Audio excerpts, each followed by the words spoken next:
the vast and undulating plains of a region forgotten by time, where the wind whispered old secrets through the golden fields, lived a small girl named Elara. From his third birthday, an inexplicable veil of silence had descended over her, sealing his lips and locking his voice in a deep and invisible safe. For 2 long and distressing years, Elara has not pronounced a single word, a single sound that could be shaped in language. His parents, taken by a mixture of unconditional despair and love, sought the help of all the experts they could find. Doctors, therapists, healers, and wise all examined the little one with their curious and experienced eyes, but none managed to unravel the riddle of their mutism. Elara was a healthy child, with bright, curious eyes that absorbed the world with impressive intensity, but her voice remained dormant, an instrument that refused to touch the melody of human communication, leaving a painful empty in the heart of her family, and an aura of mystery around her, as dense as the morning fog that covered the valleys. Elara's life was a visual poem, a silent dance of gestures and looks that replaced the missing words. She communicated through the soft touch of her hands, the expressive glow of her hazelnut eyes, and a smile that could illuminate the darkest of days. His parents learned to read this silent language, to decipher the desires and fears that were nestled in his daughter's soul. However, the absence of his voice was an open wound, a constant reminder of a barrier that separated them. The house, previously filled with the laughter and ruling of a small child, was now dominated by a heavy silence, broken only by the sounds of nature and the resigned sighs of his parents. They longed to hear their name being called by their own daughter, for hearing the stories that their creative minds certainly weaved, simply by participating in the verbal exchange that cemented family ties. Elara's silence was not empty. It was filled with unable to shared emotions, a universe contained within a small frame. While the girl sailed in her silent world, in a remote field many kilometers away, she lived a magnificent bull named Astor. He was a creature of imposing strength and majestic beauty, with a dark hair that shone under the sun and long, curved horns that seemed to touch the sky. Astor was the undisputed king of his pasture, a kind giant who spent his days in quiet contemplation, grazing the green grass and observing the season's cycle. He was a being of calm and powerful presence, a symbol of the indomitable force of nature. However, the relentless judge of all living creatures, had begun to charge their price. A slow and insidious disease settled in his powerful corpus, undermining his strength day after day, stealing the brightness of his eyes and the vigor of his steps. The great Taurus, which once traveled the fields with a real pride, now moved with difficulty, his once powerful body betrayed by an invisible and cruel weakness. Astor's loneliness was as deep as Elara's silence. His fellow, instinctively feeling the approach of death, began to move away, leaving him isolated in his pain. The law of nature, though cruel, is pragmatic. Weakness invites predators, and the flock protects itself by driving away the sick and the dying. Astor, the former protector, became an outcast, his days marked by growing loneliness and the awareness of his imminent end. He spent long hours lying under the shadow of an old oak, his large, dark eyes reflecting a deep melancholy, a silent resignation to his destiny. Physical pain was a heavy burden, but the pain of loneliness was an even greater agony. The kind giant, who knew only community life, now faced the final journey completely alone. his world reduced to a small piece of land where he would patiently wait for life to leave him, a silent echo of the majesty that once were out. The worlds of Elara and Astor, although separated by distance and species, were intrinsically linked by an invisible thread of silence and loneliness. Both were trapped in their own forms of isolation, longing for a connection that seemed out of reach. Elara, surrounded by love, was isolated by her inability to express herself verbally. Astor, once the center of his flock, was isolated by the inevitability of his mortality. They were two lost souls, one at the beginning of their journey and the other near the end, each carrying a burden that no one else could fully understand. Destiny, with its mysterious and often incomprehensible designs, was about to weave their ways together, preparing the scenario for a meeting that would challenge logic and redefine the meaning of communication and healing. The silent girl and the dying bull were on a collision route, a predestined meeting that promised to change their lives forever. Elara's family, in a desperate attempt to find a new stimulus for her daughter, decided to spend time in an old inherited country house, located in those same lands where Astor lived her last days. They hoped that the change of scenery, the fresh air of the countryside, and the proximity to nature could somehow awaken something inside the girl. They did not have a clear plan, only the tenacious hope that their parents nourish for their children. Upon arriving, Elara seemed immediately attracted to the vastness of the open fields. His eyes, which in the city they often seemed lost and distant, now shone with a new spark of curiosity. She spent hours exploring the outskirts of the house, her feet leaving footprints on the damp earth, her silence now looking less affliction and another communion with the peaceful environment that surrounded her, a silent harmony with the rhythm of the earth. It was during one of his lonely explorations, venturing further than usual, which Elara found the remote field where Astor was lying down. The girl, guided by an intuition that only children have, was not afraid when faced with the huge figure of the bull. Instead, he felt a strange and powerful sense of recognition, as if he knew that sad and lonely soul ever. She saw beyond illness and weakness. He saw the nobility that still lived in the heart of the kind giant. Astor, in turn, raised his head heavily as he felt the small presence approaching. Her eyes, blurred with the pain, found the girl's clear and curious eyes. At that moment, something extraordinary happened.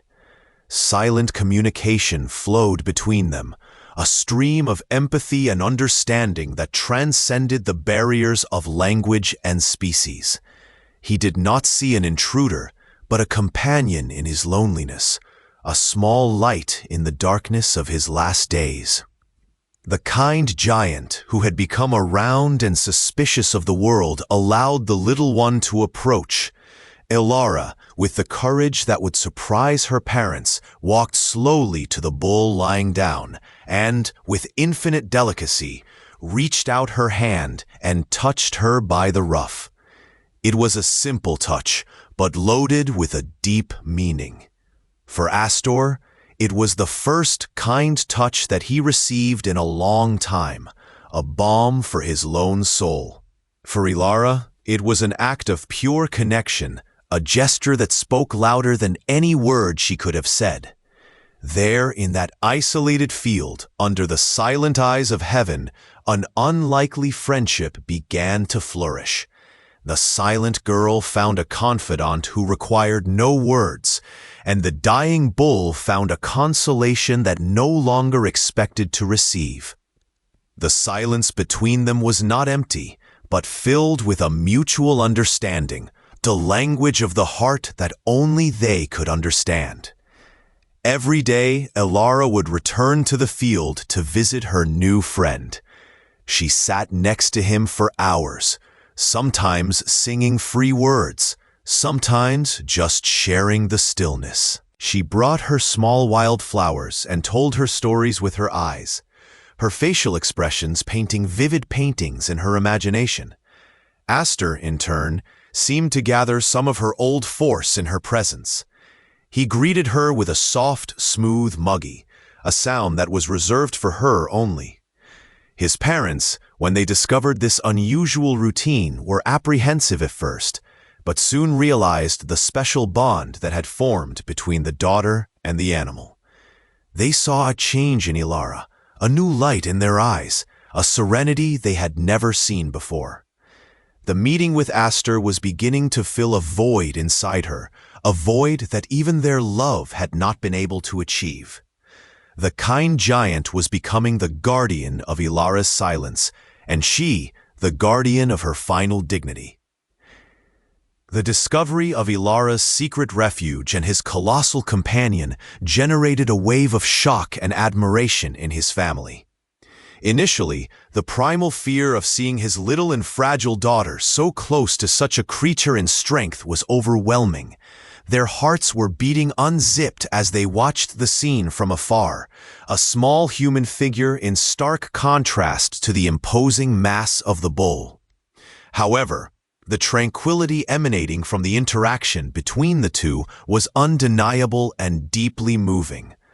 There was no sign of aggression in Aster, only passive and almost reverent acceptance of the girl's presence. Elara, in turn, moved with confidence and a lack of hesitation that were completely atypical to her in any other social situation. It was as if, in the presence of that being dying, she found a form of belonging that the world of humans, with her complex verbal demands, had never offered her. The view of that friendship blooming against all odds began to dissolve the fear of his parents, replacing him with a reverent fascination and fragile but persistent hope. The remote field became the sanctuary of Elara, its particular universe where the rules of the outside world did not apply. There, the language was not a barrier, but a bridge built with wires of empathy and shared silence. Every day, faithfully, she made her pilgrimage beside Aster. It brought him buckets of fresh water, which he drank slowly, his great, fixed eyes on her with a palpable gratitude.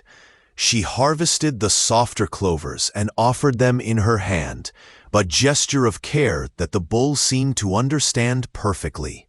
Sitting beside her, resting her back on her warm, massive flank, she created a whole world for them, with dolls made of branches and leaves, fairy tales where heroes did not need swords or speeches, but gentle hearts. Aster watched everything with infinite patience, his immovable body serving as an anchor for the girl's imaginative and floating world, a captive audience for her silent performance. The transformation into Elara was subtle but deep.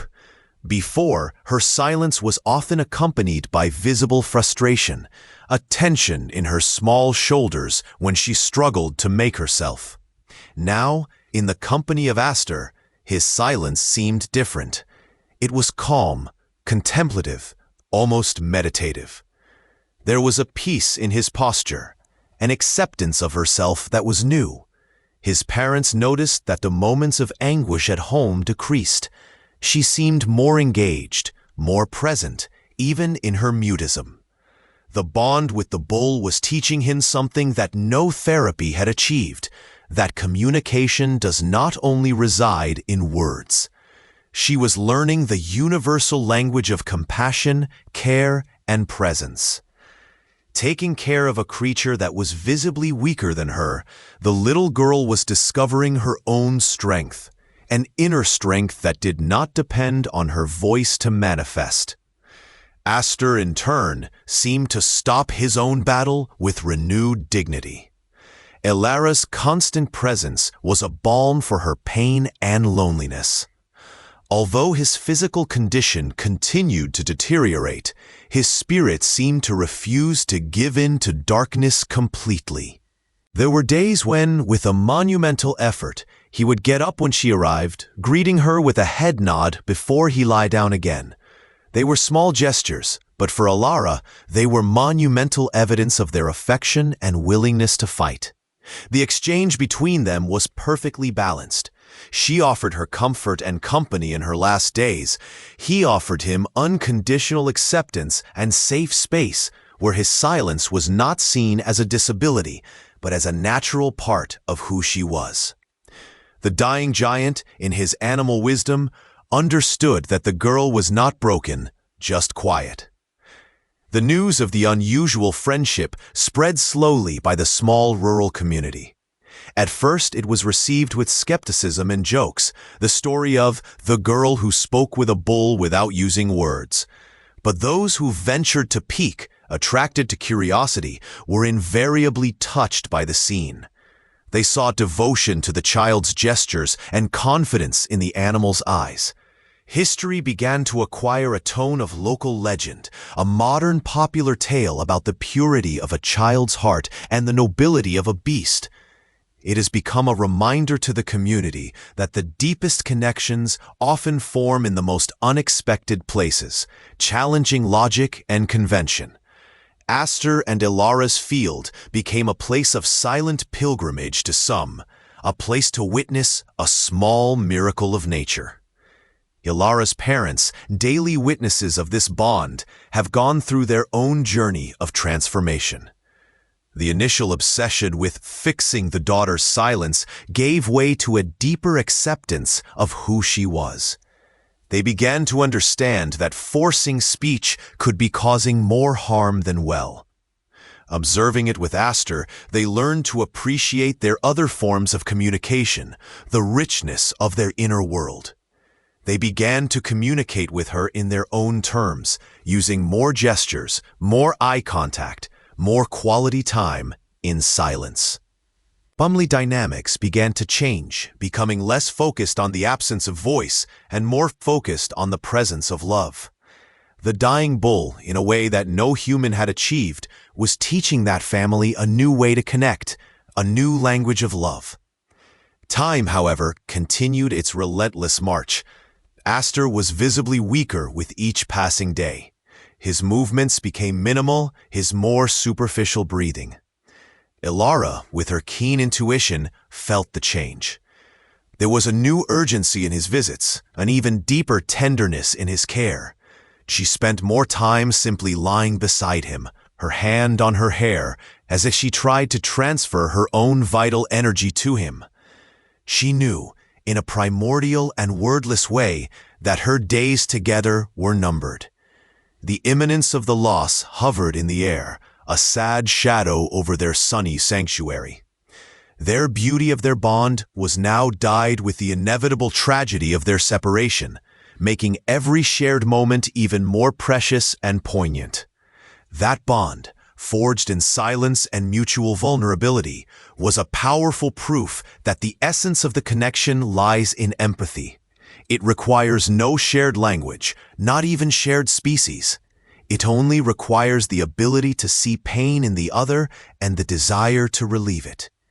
Elara, the child who could not speak, and Aster, the bull who could not live, found each other, a reflection of his own soul. She saw in him a loneliness that mirrored his. He saw in her an innocence that reminded him of a less cruel world. They became mirrors to each other, reflecting not their weaknesses, but the silent force they had. The field became a stage for the purest form of love, a love that asked nothing in return except each other's presence. The unexpected bond in the remote field was more than a friendship. It was a symbiosis of souls. Elara gave the Aster a reason to endure, a reason to face each new day with a shred of hope. He gave her a place where she was complete, where her silence was a virtue. In the stillness of that pasture, far from the noise and expectations of the world, they created a bubble of perfect understanding. The girl was on the edge of a discovery that would change her life, and the bull was on the edge of the end of her journey. The link that united them was the catalyst for what was to come, a moment of deep sadness and unexpected miracle, proving that the strongest ties are often those who cannot be explained, just meanings. The atmosphere in the field had changed. The late afternoon sun painted the sky with shades of orange and purple, but a melancholy hovered over the sanctuary of Elara and Aster. The bull barely moved now. His breath was a weak whisper, an echo of the life force that had once filled him. Elara felt the severity of the moment with every fiber of her being. She remained by her side, her silent vigil more solemn than ever. His parents watched from afar, his heart tight, knowing that they were witnessing the final chapter of an extraordinary story. They prepared to comfort their daughter to help her process the pain of imminent loss. They knew that Aster's departure would leave a huge void in her life, perhaps one that dived even deeper into his silence. The beauty and sadness of the scene were almost unbearable, a testimony of the cycle of life and death unfolding before his eyes. Elara, in her children's wisdom, seemed to understand that goodbye was inevitable.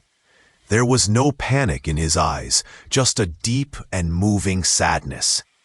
She leaned her cheek on the Aster's muzzle, a gesture of intimacy and farewell. She felt the last heat of her skin, the rough texture of her hair. In his heart, a storm of emotions formed: love, gratitude, pain, and overwhelming despair to communicate the depth of his feelings. For 2 years, the silence had been his mate, his fortress and his arrest. But at that moment, in the face of the loss of his dearest friend, the barrier holding his voice began to tremble. The need to express his love and pain became an irresistible force, a pressure that came from the depths of his soul, demanding to be released. Silence was no longer enough. Aster gave one last and soft sigh, a sound that was almost inaudible, and then his large body was still. The Gentile giant had left. The silence that followed was different from everyone else. It was an absolute end silence, the silence of the absence. Elara's heart broke out. The tears she held began to roll through her hot, silent face. His parents began to walk toward him, ready to wrap her in his arms. But then something stopped his steps. They saw their daughter's little shoulder shake, not just crying, but a monumental effort. His mouth opened, and for the first time in 2 years, a weak and hesitant sound escaped his lips. It was a sound that contained all the pain and love of the world. And then, breaking the silence of years and the stillness of death, a word emerged. It was a whisper, as fragile as a butterfly wing, but as clear as a crystal bell in the standing air. "Aster," she said, "the name of your friend." The first word she chose to say was a tribute, an elegy, an act of final love. The words stopped in the air, a miracle born of pain. His parents froze, unbelievers, tears running down their own faces. They were not just tears of sadness for the death of the bull, but tears of shock, relief, and an overwhelming joy. The sound of his daughter's voice, the voice they longed for hearing, was more beautiful and more moving than anything they could have imagined. The miracle they had sought in medical offices and therapies had happened there in a remote field next to a dying bull. Elara repeated the name, this time a little louder, as if to make sure she was real. Aster. The word was a bridge between her inner world and the outside world, a bridge she had finally found the courage to cross. The loss of her friend had broken her, but in her ruins, she found her voice. It was a cruel and beautiful paradox. Death had given way to life. The end had given way to a new beginning. The bull, in his last act, gave Elara the most precious gift of all: liberation. He unlocked the cage and released the bird. The first word was not mom or daddy, as their parents had dreamed. It was the name of the creature who saw her, who accepted her, and who ultimately healed her. And that somehow made everything even more perfect. Her parents finally reached her, kneeling beside her. They said nothing at first, simply hugged her, sharing her pain for the loss of Aster and her joy for the miracle of her voice. Elara cried in her arms, a cry that now had sound, sobs that expressed the depth of her pain. And among the sobs, more words began to emerge. "He gone," she whispered. "My friend." They were simple, broken sentences, but they were a river breaking a dam. The communication flow, blocked for so long, had begun to run freely. The pain of loss was the price of that miracle, a price that seemed incredibly high, but opened a door to a future they thought were lost forever. The news of the miracle spread even faster than the history of friendship. The silent girl had spoken. The first word, whispered to a part of a friend, became the climax of the local legend. Elara and Aster's story has become a curious tale into a powerful narrative about the power of love, loss, and connection in its purest form. It has shown that healing can come from the most unexpected sources, and that sometimes it takes a broken heart to find one's voice. The community not only lamented the loss of the noble bull, but also celebrated the rebirth of the girl's voice, an event that seemed intertwined with the animal's fate. In the following days, Elara's voice flourished. She began to speak more and more, first in whispers and short phrases, then with increasing clarity and fluidity. It was as if the 2 years of silence had been a period of observation and absorption. She had so much to say, so many stories to tell, so many questions to ask. His voice was sweet and melodious, and filled the house with a song that his parents thought they would never hear. Every new word, every new sentence was a gift, a reminder of the silent sacrifice of Aster and the miracle he had inspired. The pain of his absence was immense, but the legacy he left was even greater.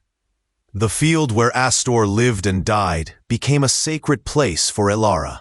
She often visited him, no longer silent, but now filling the air with stories about her day, confiding her thoughts and dreams to the spirit of her friend. She spoke to him as if he was still there, lying under the oak, listening to his infinite patience. It was there that she found her voice, and it was there that she continued to nourish the gift he had given her. The first word, that miraculous whisper, was not just the end of its silence.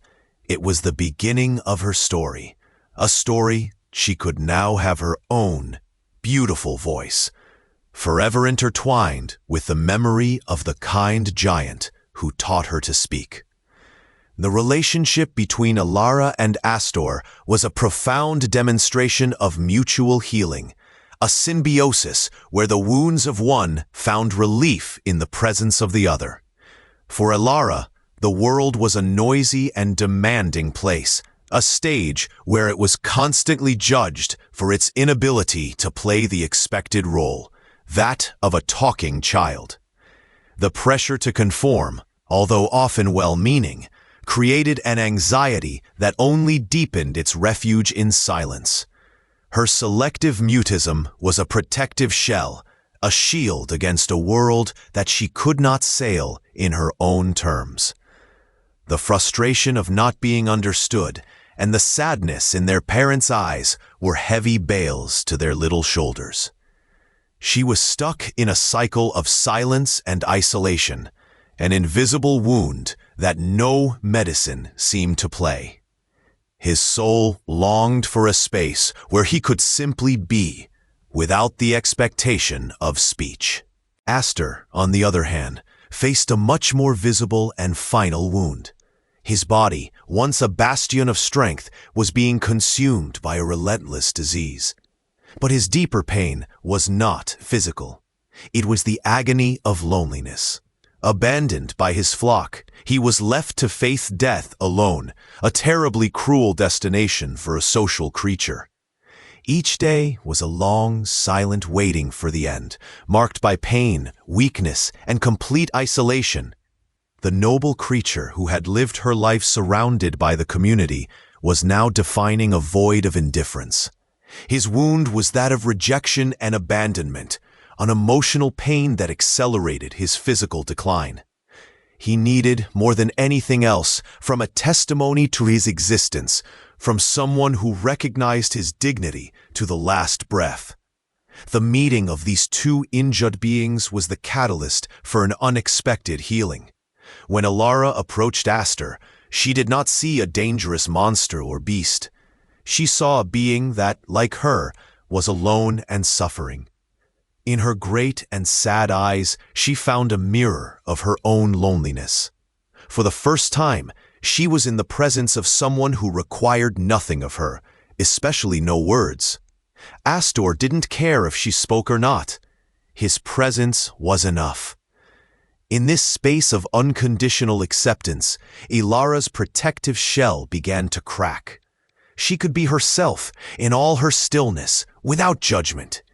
Taking care of the bull, offering her water, food, and company, she found a purpose and a form of communication that were entirely yours. For Aster, Elara's arrival was a miracle of compassion on her darker days. The girl's daily presence broke the spell of her paralyzing loneliness.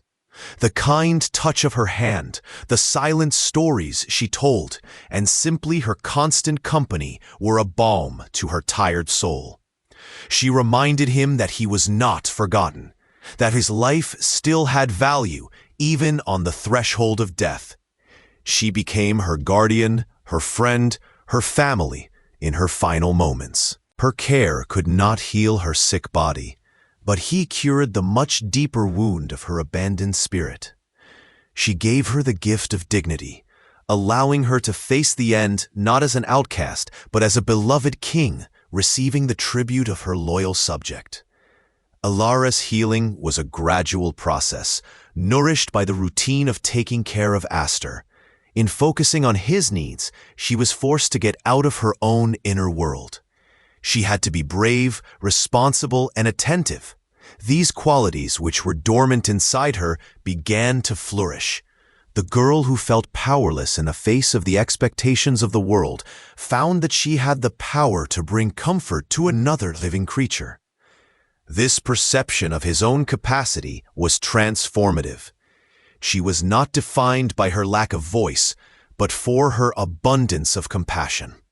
Aster gave her the opportunity to discover her own strength, to see not as a child with a problem, but as a caregiver, a friend, a person of intrinsic value. Their interaction was the purest form of therapy. Elara did not need a therapist to tell him how to express herself. She found her expression in the act of caring. Aster did not need a flock to give him a sense of belonging. He found him in the eyes of a single child. They became the medicine of each other. The silence they shared was not a void, but a deep dialogue. It was the language of the heart, understood through gestures, looks, and mutual presence. In this sacred silence, both found the peace that escaped them. Elara found peace of pressure to speak, and Aster found peace of the pain of loneliness. The climax of this process of mutual healing came at the time of Aster's death. The overwhelming pain of the loss was what finally broke the dam of Elara's silence. The love she felt for him and the need to express this pain was such a powerful force that she surpassed the fear and anxiety that kept her changes. Saying his name, she was not just naming her friend, she was claiming her own voice.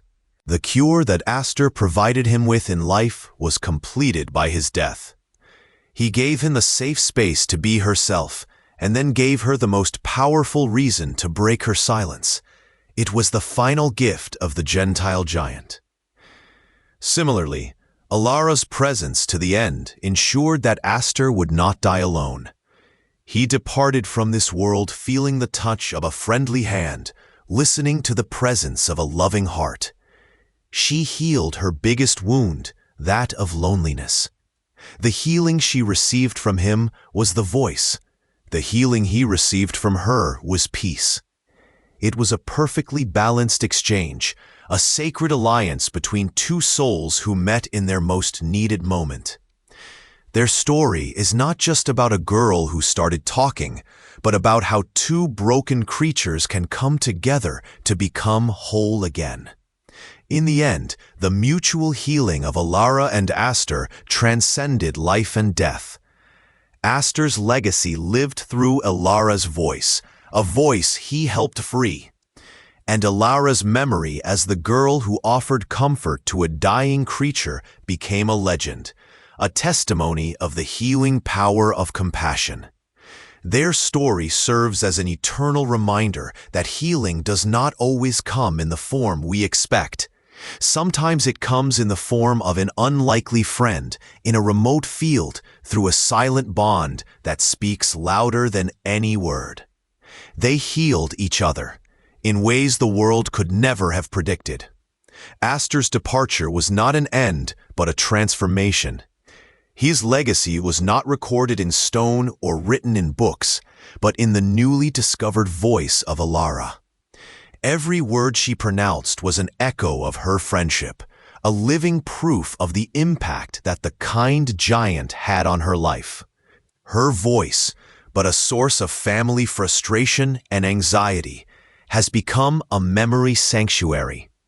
They could not hear a complete phrase, a laugh, a song, without remembering the noble bull that had made it all possible. Aster, in his death, had become immortal, intertwined forever in the tapestry of that family's history. His legacy was the melody of a child's voice, a song that had replaced the heavy silence that once filled the house. With her new ability to communicate, Elara became the storyteller of her friend. She spent hours describing her parents' every detail of her time with Aster. He talked about the texture of his hair, the softness of his muzzle, the sound of his breathing, and the deep wisdom in his eyes. Through his words, Aster was brought back to life. He was no longer just an animal that had died. He was a complex and beloved character, with a personality and a soul that only Elara had known so closely. She painted vivid pictures of her sanctuary in the countryside, the silent afternoons that passed together, the secret language they shared. In doing so, she was not just processing her pain, but also solidifying his legacy as a being of immense importance and dignity. Elara's voice found everything changed. She flourished, becoming a retracted and observant child into a significant and curious girl. The school, once a place of social anxiety, has become a place of discovery. She made friends, raised her hand to answer questions, and shared her ideas with a confidence that surprised everyone. However, she has never lost the sensitivity and depth that her period of silence had given her. She became known for her empathy and her ability to hear, forged qualities in her long and silent conversations with Aster. She understood the value of nonverbal communication and had a special compassion for those who felt marginalized or misunderstood, as she knew this pain firsthand. The field where Aster rested became a place of pilgrimage and memory. Elara and her family planted a young carvalho at the scene, a living monument to the kind giant. It became a place where Elara went to feel close to his friend, to tell him about his achievements and challenges. She read books aloud under her growing branches, sharing the worlds of literature with the spirit that had taught her the first word. Aster's legacy was not only Elara's voice, but also that place of peace, a physical reminder of the bond that had transformed suffering into a miracle. It became a symbol of hope for the community, a place that proved that death is not the end of love. The story of Elara and Aster continued to spread, transcending the local gossip and becoming a kind of modern fable. It was told and retold, inspiring people to look for connections in the most unexpected places. History has served as a powerful reminder that everyone, no matter how small, weak, or different, have something of value to offer. Aster's legacy was a lesson about empathy, about looking beyond the surface and finding the inner soul. He taught an entire community that the simplest acts of kindness can have the deepest and most miraculous consequences. The dying bull became an unlikely teacher, and his classroom was a remote field. For Elara's parents, Aster's legacy was a profound lesson on patience and acceptance. They have learned that not all problems can be fixed with conventional solutions. They learned to trust their daughter's rhythm, to honor their unique path. Her voice was a gift, but the silent journey that preceded her was also a disguised blessing.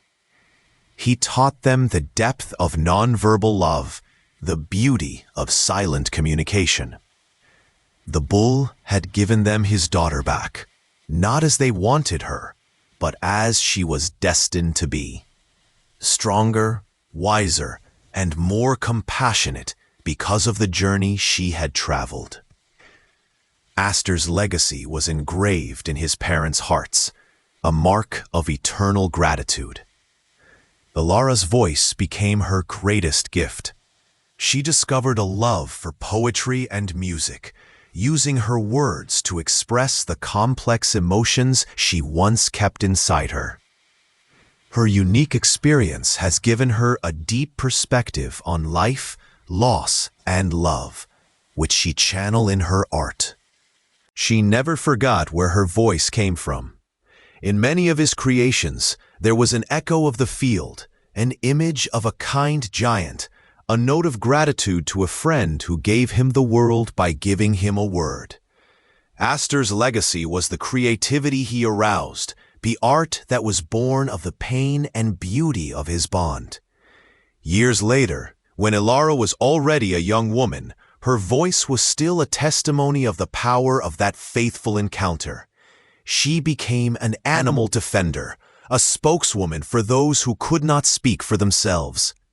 His passion was moved by the memory of Aster, understanding that all creatures deserve dignity, compassion, and a friend in their darker moments. She honored his legacy not only with the words she spoke, but with the actions she performed.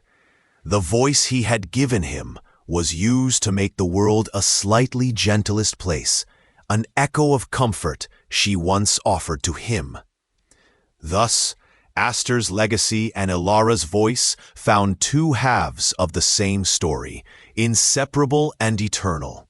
He was the silence that gave rise to the sound. She was the sound that gave meaning to silence. His life, though finished, found a new purpose in hers, and her life was forever shaped by the nobility and sacrifice of a dying bull in a remote field. His legacy was not of sadness, but of deep and resonant joy, the joy of a freed voice, singing his song to the world, a song that began with a single whisper name, Aster. The story of Elara and Aster became a lighthouse of hope, a narrative that resonated far beyond the limits of the small rural community where it happened. It turned into an echo, an inspiration wave that traveled from heart to heart, remembering everyone from the extraordinary power that resides in the most unlikely connections. The story was not just about a miracle, the recovery of a child's voice, but also the process that led to him. He spoke of patience, empathy, and the courage to connect with another being in his most vulnerable moment. The remote field, but a place of loneliness and imminent death, has become a symbol of renaissance and the ability of compassion to transform tragedy into triumph. The echo of his story inspired hope for parents of children with difficulties, people who were isolated, and anyone who needed a reminder that healing can arise from the most unexpected sources. This story of hope taught a vital lesson about the nature of communication. In a world obsessed with words, eloquence, and verbal expression, Elara and Aster have shown that the deepest dialogue often occurs in silence. Their bond was forged in stillness, universal language of look, touch, and shared presence. The hope your story offers is that even when words are missing, we are not lost. There is an older and more fundamental form of communication, one that all living beings can understand. For those who struggle to express themselves, for those who feel misunderstood, their history is a balm, a promise that the true connection is possible beyond the limits of language.